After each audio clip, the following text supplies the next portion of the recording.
So, Chenagani Dayakar గారు మీరు గూడా కాంగ్రెస్ పార్టీకి లాయల్టీ ఉన్న వ్యక్తి. తెలంగాణ ఉద్యమం నుంచి మిమ్మల్ని మేము చూస్తూనే ఉన్నాము. అవును. ఇప్పుడు మీరు కాంగ్రెస్ పార్టీలో గత ఎన్నికల్లో గూడా బా బానే కష్టపడ్డ పరిస్థితి. ఏంటండి ఇప్పుడు నామినేటెడ్ పోస్టులు ఎప్పుడు భర్తీ చేస్తారు? మీకు ఏ పదవి మిమ్మల్ని ఎట్లా చూడాలంటే ఏం చెప్తారు?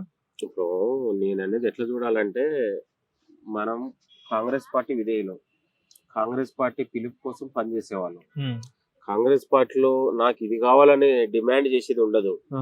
కాంగ్రెస్ పార్టీలో మనకున్న టాలెంట్‌ని, మనకున్న క్యాలిబర్‌ని ఓకే. నేనెక్కడ ఫిట్ అయితానో, నేనెక్కడ సెట్ అవుతానో అనే దాన్ని బట్టి పార్టీ నాయకులు ఆలోచన చేసి నాకు ఏది సూటబుల్ అయిద్దో అది ఇస్తారు, ఇచ్చారు. లేకపోయినా కూడా కాంగ్రెస్ పార్టీ కోసం పనిచేస్తాం సిన్సియర్‌గా. ఒక నిబద్ధత కార్యకర్తలాగా పనిచేస్తాం ఎప్పుడు కూడా. మీరు జైలుకెళ్ళిన పరిస్థితి, ఇప్పుడు గతంలో ప్రతిపక్షంలో ఉన్నప్పుడు గూడా మీరు జైలుకెళ్లినారు. ఇక్కడ ధర్నాలు మేము ఇక్కడే చూసాము. మేము కవర్ చేసిన పరిస్థితి. ఏమైనా ఎమ్మెల్సీగా ఏమైనా చూసే అవకాశం ఉందా? ఇప్పుడు నేనేమన్నా మీకు, మనం ఎక్కడ ఫిట్ అయితామో, ఆ! మనల్ని కాంగ్రెస్ ప్రభుత్వం, కాంగ్రెస్ పార్టీ ఓకే. ఎక్కడ వాడుకోదలుచుకుంటుందో, నన్ను ఎక్కడ సెట్ చేయదలుచుకుంటుందో కాంగ్రెస్ పార్టీ ఆలోచన చేస్తది.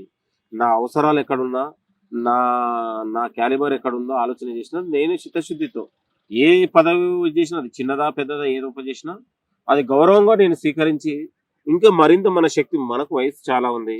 ఇంకా మరింత పార్టీ కోసం ఇవాళ కాంగ్రెస్ పార్టీ తీసుకొస్తున్న పథకాలు కావచ్చు, ప్రభుత్వ ఆలోచన కావచ్చు, ప్రజల్లోకి తీసుకుపోవడానికి మేము ఒక వారధిలాగా, ఆనకట్టలాగా ముందుకు వెళ్తుంటాం, పనిచేస్తాం ముందు ముందు కూడా. ఇప్పుడు కూడా నారాజు అయ్యి నిరాశపడాల్సిన అవసరం లేదు. పవర్‌లోకి కేంద్రంలో పవర్‌లో ఏమైనా వచ్చే అవకాశం ఉందంటారా? అవకాశం ఉంది. ఇవాళ ఇండియా కూటమికి రోజు రోజుకు పెరుగుతా ఉంది ఆదరణ. ఆ! ఇవాళ మోదీ గ్రాఫ్ పడిపోయింది, ఆ! అమిత్ షా గ్రాఫ్ పడిపోయింది. హ్మ్. ఇవాళ మొత్తం కూడా బీజేపీ ఎలా ఉందంటే హ్మ్. ఆహ్, అయోధ్య గురించి ఏం చెప్తారండి? అయోధ్య అయోధ్య అనేది ఒక సెంటిమెంటల్ తప్ప దాన్ని ఒక పెద్ద అయోధ్య టెంపుల్ తోని దేశంలో ఏదో ఒరిగిపోతది, హిందువులంతా ఒకటైతారు అనేది కాదు నేననేది. అయోధ్య ఏదో ఒక సింబాలిక్ గా, వాళ్ళొక కాంట్రోవర్షియల్ గా కానీ అది చూపించి బీజేపీ బీజేపీ ఏమైనా బీజేపీ ఒక ఎలక్షన్స్‌కి ఓట్ల కోసం వాడుకుంటుంది. దానివల్ల పెద్ద ప్రయోజనం ఉండదు. ఆ! ఇవాళ భారతదేశ ప్రజలు, యువతరము, విద్యావంతులు, పట్టాభద్రులు, చదువుకున్న వాళ్ళు కూడా మోదీ, అమిత్ షా ఉన్నటువంటి నాటకాలు గాని, వాళ్ళ యొక్క ప్రవర్తన గాని, వాళ్ళు చేస్తున్న విధానాలు గాని ప్రజలు చూస్తా ఉన్నారు. హ్మ్. ఇవాళ తెలంగాణలో మీరు చూసారు. హ్మ్. ఇవాళ కేసీఆర్ విధానాలు చూసిన తర్వాత హ్మ్. ప్రజలు ఎన్ని లక్షల కోట్లు ఖర్చు పెట్టినా కూడా తీసి చెత్తపుట్టలేశారు కేసీఆర్‌ని. రేపు కూడా మోడీని తీసుకుపోయి చెత్తపుట్టలేస్తారు. ఎందుకంటే ఆదాని, అంబానీలకు దేశ సంపదని మొత్తం దోచి, హ్మ్. ప్రభుత్వ సంస్థల్ని మొత్తం కూడా లూటీ చేసి, మొత్తం కూడా ప్రభుత్వ విద్యారంగ వ్యవస్థలు ఎక్కడ కూడా లేకుండా మొత్తం ప్రైవేట్ పరం చేసి, ఒక విద్యా వైద్యాన్ని మొత్తం కూడా ప్రైవేట్ పరం చేసి, ఒక ఎంప్లాయ్‌మెంట్ లేకుండా చేసినటువంటి మోడీ 10 ఏళ్ల మోడీ ఏం చేసిండు దేశానికి? మీరొకటి ఆలోచించండి. కాంగ్రెస్ ఉంది. సమాచార హక్కు తీసుకొచ్చింది. అనేకమైనటువంటి మార్పులు తీసుకొచ్చింది. ఇయాల కాంగ్రెస్ ఎన్నో గొప్ప గొప్ప పథకాలు తీసుకొచ్చింది. మోడీ ఏం చేసిండు 10 ఏళ్లంటే మీరు చెప్పండి, నేను కాదు. మోదీ ఏం చేసిండు దేశానికి? హ్మ్. ఒకటి 'మన్ చెప్పండి. కీ బాత్' పెట్టినారుగా. ఏం దానివల్ల ఏం 'జన్ ఉపయోగం? కీ బాత్.' ఏం ఉపయోగం? ప్రజలకి ఏమన్నా ఉపయోగమా? మీరు చెప్పండి. హ్మ్. అట్లనే ఉంది. ఓకే. మోదీ చేసింది ఏం లేదు. హిందూ అనే ఒక సెంటిమెంట్‌ని వాడుకొని ప్రజలల్ల ఒక రెచ్చగొట్టి, ఆ హిందూయిజంతోని ఓట్లేయించుకోవాలి. కేవలం ఇన్ని రోజులు ఆపి ఎందుకు ఈ మధ్యన ఎందుకు ఓపెన్ చేశారంటే, ఎలక్షన్‌లు ఒక 1 మంత్ ఉన్నాయి కాబట్టి, ఈ రామ మందిరం పేరు మీద, అయోధ్య రామ మందిరం పేరు మీద ఒక దేశవ్యాప్తంగా మళ్ళొకసారి హిందూయిజాన్ని రగిలించి, ఆ బీజేపీ వాళ్ళు ఈ యొక్క నాటకం. తప్ప ఓకే. దానివల్ల పెద్ద ప్రయోజనం ఉండదు. నేను హిందువునే, మీరు హిందువునే. హిందువులైనంత మాత్రాన మనం ఏమన్నా రోజు టెంపుల్‌కి పోము గదా! ఓకే. సో, ఇప్పుడు ఏపీ విషయానికొస్తే ఏపీలో ఒక మాజీ మంత్రి సీఎం రేవంత్ రెడ్డిపై కొన్ని వ్యాఖ్యలు చేసిన పరిస్థితి. ఎట్లా చూస్తారండి? వాడొక లఫుటు, జనరల్‌గా చిల్లర విధవ నేననేది. కొడాలి నాని అనేటివాడు క్యారెక్టర్ లేని విధవ. ఆ! మనం అక్కడ రాజకీయాలకి, ఇక్కడ రాజకీయాలు, ఇక్కడికొస్తే మనకు కోసి కారం పెడతాం జనరల్‌గా నేననేది. కొడాలి నాని అనేవాడు అన్‌ఫిట్ ఏదో. హ్మ్. జగన్ దగ్గర చెప్పులు నాకే విధవ. ఆ! మళ్ళీ ఒకసారి జగన్ అధికారంలో వస్తే నాకేమైనా పదవి ఇస్తాడని అటుపోయి చంద్రబాబు నాయుడు తిడతాడు, ఇటుపోయి తిడతాడు. చిల్లర విధవలండి. ఇవాళ తెలంగాణ పాలిటిక్స్ అనేది హ్మ్. ఒక క్రమశిక్షణతో నడుస్తున్నటువంటి వాళ్ళు. ఏపీకి ఇక్కడకు చాలా డిఫరెంట్ ఉంది. ఓకే. మీరు గుర్తుపెట్టుకోండి. హ్మ్. కాబట్టి అక్కడ ఒక అన్‌డెమోక్రటిక్ పాలిటిక్స్ నడుస్తా ఉంది. ఇక్కడ కూడా మొన్నటిదాకా నడిచాయి. ఈ చెత్తబుట్టలేసారు. ఇక్కడ పిచ్చి పిచ్చి వేషాలేస్తారు. కాబట్టి ఇక్కడ కాంగ్రెస్ పార్టీ వచ్చిన తర్వాత మీరు చేయండి. మేము పాలకులం కాదు, సేవకులం. మాకు సేవకు పాత్ర. ప్రజలకు మేము సేవకులం. మమ్మల్ని పాలకులు అనొద్దు. ఓకే. ఇక్కడ ఉద్యమకారులని, ఇక్కడ మానవ హక్కుల్ని మనం పరిరక్షించుకుంటాం. ఉద్యమకారుల ఆకాంక్షను రక్షిస్తాం. మానవ హక్కుల్ని కాపాడుతాం. అంటే గొప్ప గొప్ప మాటలని ఇవన్నీ సివిల్ సొసైటీ నుంచి మనకు ఏదైతే మనం ఒక జనరల్ సివిల్ సొసైటీ అంటే ఏంటి? జనరల్ నుంచి వస్తాయి కదా. సార్ ఇక్కడ పౌర హక్కులను రక్షించండి ముఖ్యమంత్రి గారు. ఇక్కడ ఇక్కడ ఒక ధర్నా చేసుకునే హక్కును కల్పించండి. చేసుకోండి మీరు. కేసీఆర్ కూడా ధర్నా చేసుకునే హక్కు కల్పించడం కదా మనం ఇందిరా పార్క్ లో. అంతకంటే విశాలమైన బ్రాడ్ కాన్సెప్ట్ ఏముంటదండి? మీరు ఆలోచన చేయండి. ఇప్పుడు CM Revanth Reddy AP CM Jaganmohan Reddy విషయం చెప్పగలేదనే ఫీల్ అవుతున్నారా? అయ్యో, జగన్మోహన్ రెడ్డి విషయం చెప్తేంది చెప్పకపోతేంది, ఇక్కడ ఆయన ప్రభుత్వానికి ఏమైనా కిరీటం తగ్గిపోయేది లేదు, పెరిగేది లేదు. నేను అనేది గుర్తుపెట్టుకోండి. ఇక్కడ ఒక పోరాటంతో విజయం గెలిచినోనికి ఎంత ఉంటదో ఇక్కడ అట్లా ఉంది. వాళ్ళు ఒక జైలు నేరస్తులు ఎప్పుడున్నా దొంగే అంటారు. నేను అనేది మీరు గుర్తుపెట్టుకోండి. అక్కడికి ఇక్కడికి చాలా తేడా. ఆయన ఏదో పరామర్శించి బోకేయకపోతే మనకేమైనా ఒరిగేది ఉందా? నాకు అర్థం కాదు. అంటే మాజీ సీఎం కేసీఆర్ ని తుంటి ఎముక గాయంతో ఉన్నప్పుడు కలిశారు. వాళ్ళు ఒక శిఖండి రాజకీయాలు. జగన్మోహన్ రెడ్డి, కేసీఆర్ యొక్క శిఖండి రాజకీయాలు. ఆ శిఖండి రాజకీయాలు మనం మొదటి నుంచి కూడా వ్యతిరేకిస్తున్నాం. అలాంటి కల్చర్, అలాంటి వ్యక్తి, అలాంటి ఆలోచనతో ఉన్నవాడు కూడా మనకు అవసరం లేదని మొదటి నుంచి విభేదిస్తున్నదే. దానికి ఏదో ఆయన వచ్చి బోకే ఇస్తేంది ఇవ్వకపోతుంది ఎవడు పట్టించుకుంటాడండి? నేను అనేది ఇక్కడ ముఖ్యమంత్రిగా, ఇక్కడ ప్రజలుగా, మంత్రులుగా తెలంగాణలో 1,00,000 సమస్యలు ఉన్నాయి. మనకి రోజువారీ సమీక్షలు, అధికారులతో మంతనాలు, మేధోమదనం, నిరుద్యోగులకు ఎట్లా ఉద్యోగాలు ఇవ్వాలి, రైతులను ఎట్లా కాపాడుకోవాలి, లేకపోతే మనం ఈ స్కీములను ఎట్లా అమలు చేసుకోవాలి, ఎట్లా మనం రెవెన్యూ జనరేట్ చేయాలి, ఇక్కడ ఉన్నటువంటి స్కిల్ డెవలప్మెంట్ ఎట్లా ఇది చేయాలి, అనేకమైనటువంటి కత్తి మీద సామాన్ లాంటి మనకు ఉన్నాయి. పక్కనోని గురించి ఇంకో ఎలిగాని మల్లిగాని గురించి పట్టించుకునే స్థాయి గాని, టైం గాని ఇక్కడ ముఖ్యమంత్రికి గాని, మంత్రులకు గాని ఎవరికి లేదు. మీరు పొద్దుగాల 10 గంటలకు పోతే 8 గంటలకు పోతే మంత్రులు ఉంటారు. ఒక స్కూల్ కి ఎట్లా పోతున్నారు? ప్రగతి భవన్ గానీ, సెక్రటరీ రాత్రి 11 గంటల దాకా కూడా జాతర ఉంది. ఇవాళ గతంలో ఎన్నడూ ముఖ్యమంత్రి అనేవాడు 6 సార్లు కూడా సచివాలయానికి రాలేదు.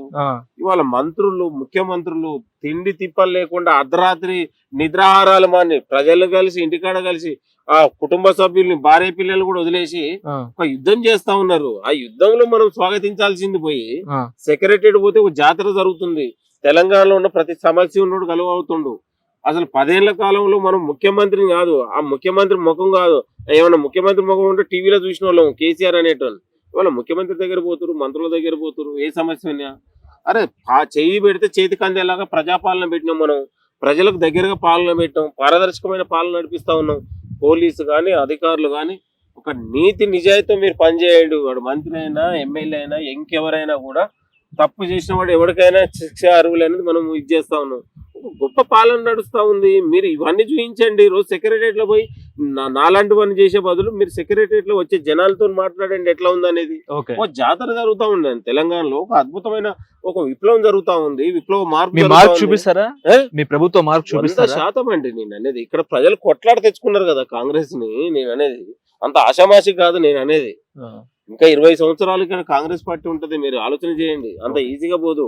ఎందుకంటే మనం ఈ 6 గ్యారంటీ పథకాలు కనుక అమలైతే అద్భుతమైన ఉంటది. స్కిల్ యూనివర్సిటీల పేరు మీద కూడా నువ్వు డిగ్రీ చదివిన కంచి మనకి నౌకరు వస్తుంది. నేను అనేది ఇప్పుడు టాటాలు, బిర్లాలు, మహీంద్రా కంపెనీలు, టెక్ మహీంద్రాలు, ఇన్ఫోసిస్, TCS ఇవన్నీ అమెజాన్ కంపెనీలు ఆ స్కిల్ యూనివర్సిటీ నుంచే ఇంటర్వ్యూకి రావాలి. వచ్చినప్పుడు మీరు కేవలం మొత్తం మనం 20 ఏళ్ళకే మనకు గవర్నమెంట్ నౌకర్లే కాదు, డిగ్రీలు, ఇంజనీరింగ్ చేసిన పిల్లలకు కూడా నీకు క్యాంపస్ సెలక్షన్ అయితే అద్భుతమైన ప్రయోజనం జరుగుతూ ఉంటుంది. మీరు గుర్తుపెట్టుకోండి. వాళ్ళ సైబర్ టవర్ అనేది 20 ఏళ్ల క్రితం నిర్మించుకున్న దానికి ఎందుకుందంటే అది ఒక మెకానిజం అయిపోయింది. మనం కూడా తెలంగాణలో ఒక మెకానిజాన్ని ఇచ్చేస్తా ఉన్నాం నేను అనేది. ఎందుకంటే డిగ్రీ చదువుకున్నోడు, PhD చేసినోడు, ఇంజనీరింగ్ చేసినోడికి క్యాంపస్ ఉన్నటువంటి ఇక్కడ ఉన్నటువంటి కార్పొరేట్ సంస్థలు ఆ క్యాంపస్ లో ఇంటర్వ్యూ చేస్తే వీళ్ళకి అద్భుతమైన వస్తుంది. చదువుకునే మెరిట్ విద్యార్థికి జాబ్ వస్తుంది. ఈ ఫైల్ పట్టుకొని తీసుకుపోయి అమీర్పేటలో లేకపోతే SR నగర్ లో హోటల్లో పోండి, ఎక్కడ పోండి, తిరిగి రోడ్ల మీద తిరగాల్సిన అవసరం లేదు. ఒక మెకానిజం స్టార్ట్ అవుతా ఉంది. ఒక 10 ఏళ్ళు 20 ఏళ్ళలో మీరు చూడండి, హైదరాబాద్ లో ఉన్నోడు నెక్స్ట్ తర్వాత ఎవడో అమెరికా కూడా పోడు, ఇక్కడే నౌకరీ చేసుకుంటాడు. అంటే అంత కావాల్సినటువంటి ఎడ్యుకేషన్ హబ్ ఉంది తెలంగాణలో. మీరు చూడండి ఇక్కడ ఇలాంటి యూనివర్సిటీలలో ఇవాళ ఎగ్జాంపుల్ మీరు చూస్తే ఇక్కడ మైనింగ్ కోర్సు పెట్టారు. అది చాలా డిమాండ్ ఉంది. నేను అంటున్నాను తెలంగాణలో విద్య వైద్యానికి హబ్ గా ఏర్పడింది. గత పాలకులు ఏంటంటే కేసీఆర్ అనేవాడు మెడికల్ కాలేజీ పెట్టి డిగ్రీ కాలేజీల కంటే దారుణంగా ఉంది. పేరుకు మెడికల్ కాలేజీ బొమ్మ ఉత్త హాల్ పెట్టి కేసీఆర్ అంగు ఆర్భటం ఉండేది. కాకపోతే ఇక్కడ ఒక ఇన్ఫ్రాస్ట్రక్చర్ చేస్తుంది. అద్భుతమైనటువంటి ఒక క్వాలిటీతో కూడా ఎడ్యుకేషన్ నెక్స్ట్ గవర్నమెంట్ కూడా సంస్కరణ చేయబోతుంది. మీరు చూడండి, అధికారులని కూడా అద్భుతమైన అధికారులను వేసి తెలంగాణలో ఒక ఎడ్యుకేషన్ మెకానిజం తీసుకొస్తే కూడా ఆపలేడు. మీరు చూడండి, స్క్రీన్ లైన్ చేస్తా ఉంది మొత్తం కూడా. కేసీఆర్ చేసిన తప్పేదాన్ని మనం చేయకుండా ఒక స్క్రీన్ లైన్ చేసి ఒక పారదర్శకమైనటువంటి పాలన ఎట్లా ఉంటుందో. గతంలో ఏంటంటే ఏఈ చేసినోడికి పోయి ఎస్సీ జాబ్ ఇచ్చింది గవర్నమెంట్. ఇక్కడ ఏఈ చేసినోడికి ఏఈగానే జనరల్ గా నేను అనేది అవినీతి అధికారులను కూడా ఉపేక్షించే పరిస్థితి లేదు. ఒక నిబద్ధత అధికారి ఎక్కడైనా అధికారి. ఇట్లా ఆలోచన చేసి అనేక రకమైన కారణాలతో మీరు ముఖ్యమంత్రి గారు ఒక ఇంటర్వ్యూలో చెప్పారు 2 లక్షల ఉద్యోగాల కోసం కసరత్తు జరుగుతూ ఉన్నది. మనం ఎట్లా చేయాలి, దీన్ని ఏం చేయాలని. నెక్స్ట్ వారమే ఒక 13,000 నౌకర్లు రాబోతా ఉన్నాయి. అంటే నెక్స్ట్ దశల వారీగా ఇయర్ క్యాలెండర్ వైజ్ గా ఇప్పుడు ఒక టీఎస్పీఎస్సీ మెంబర్లు చైర్మన్ రాజీనామా చేస్తే ఇమీడియట్లీ మంచి ఒక కొత్త టీం వస్తుంది. ఇక దాని స్ట్రీమ్ లైన్ నడుస్తూనే ఉంటుంది. ఇయర్ నీకు ముఖ్యమంత్రికి సమీక్ష చేయాల్సిన అవసరం లేదు. వాళ్ళు రెగ్యులర్ గా వాళ్ళు ఇయర్ క్యాలెండర్ ఇప్పుడు రిటైర్డ్ అయిన వానికి ఎక్కిస్తుంటారు. రిటైర్డ్ అయిన ఇక రెగ్యులర్ గా నడుస్తూనే ఉంటుంది. దాన్ని ఎవరు మనం ఆపలేము. ఒక్కసారి స్ట్రీమ్ లైన్ చేస్తే ఆపుతుంది. గతంలో ఏంటంటే ఈ ప్రభుత్వం కేసీఆర్ అనేటోడు టీఎస్పీఎస్సీ నిర్వీర్యం చేసిండు. అంటే అనుభవం లేనివాడు. అంటే అసలు దాన్ని కూడా ఒక పొలిటికల్ నామినేటెడ్ గా భర్తీ చేసాడు. ఇప్పుడు నీకు బాగా కేసీఆర్ మనిషివి ఎక్కడ ఫిట్ కాలేదు, తీసుకుపోయి టీఎస్పీఎస్సీ మెంబర్ చేసి అది కూడా రాజకీయ నామినేటెడ్ లాగా వివరించాడు. ఇప్పుడు ఇలా ముఖ్యమంత్రి ఏంటంటే ఎలాంటి రాజకీయాలకు సంబంధం లేకుండా ఒక మేధావులు విద్యావంతులతోని టీఎస్పీఎస్సీని ఒక ఇండిపెండెంట్ గా ఉంచాలనేది ముఖ్యమంత్రి గారి ఆలోచన, మంత్రుల ఆలోచన. కొన్ని పథకాలు అద్భుతంగా ఉన్నాయండి. మంత్రుల తీరు కానీ వాళ్ళు పడుతున్న శ్రమ కానీ చాలా అద్భుతం. మేము కళ్ళారా చూస్తుంటే మేము పోయి కూడా ఒక్కొక్కసారి మంత్రులు పోతుంటే కూడా కలవలేని పరిస్థితి. ఎందుకంటే వాళ్ళ షెడ్యూల్ అట్లా ఉంది, వాళ్ళ బిజీ అట్లా ఉంది. పొద్దున రాత్రి మార్నింగ్ 10 గంటలకు మీటింగ్ పోతే 11 అవుతుంది, 12 అవుతుంది. రాత్రి 11-12 గంటల వరకు సెక్రటరియట్లో ఉంటారు. మీరు చూడండి, చాలా అద్భుతమైన పాలన జరుగుతూ ఉంది. అంత ఈజీ కాదు. బీఆర్ఎస్ చెప్పేది ఇక్కడ వాళ్ళు ఏదో మాట్లాడేదానికి ఇక్కడికి చాలా తేడా ఉంది. వాళ్ళ మాటలు ప్రజలు ఆల్రెడీ చెత్తబుట్టలు వేసిన రాజకీయాలు. వాళ్ళకు తెలంగాణలో వాళ్ళ మొఖం లేదు. వాళ్ళ దుకాణం బంద్ అయిపోయింది. వాళ్ళు ఇంకా లేచే పరిస్థితి లేదు. ఇంకా 20 ఏళ్ళైనాక లేచే పరిస్థితి ఉండదు. మీరు గుర్తుపెట్టుకోండి. చాలా మార్పు జరుగుతూ ఉంది. Thank you. మీరు కూడా ప్రజాపాలన మీద ప్రభుత్వం తీసుకొస్తున్న పథకాలు కావచ్చు, వాళ్ళు పడుతున్న శ్రమను కావచ్చు, ఈ ప్రజాపాలన కూడా మీరు యూట్యూబ్ ఛానళ్ళ ద్వారా లేకపోతే మీడియా ద్వారా చూపించండి ప్రజలకు. వాళ్ళ నోటికి తాళాలు పడాలి. Thank you. ధన్యవాదాలు. Thank you sir.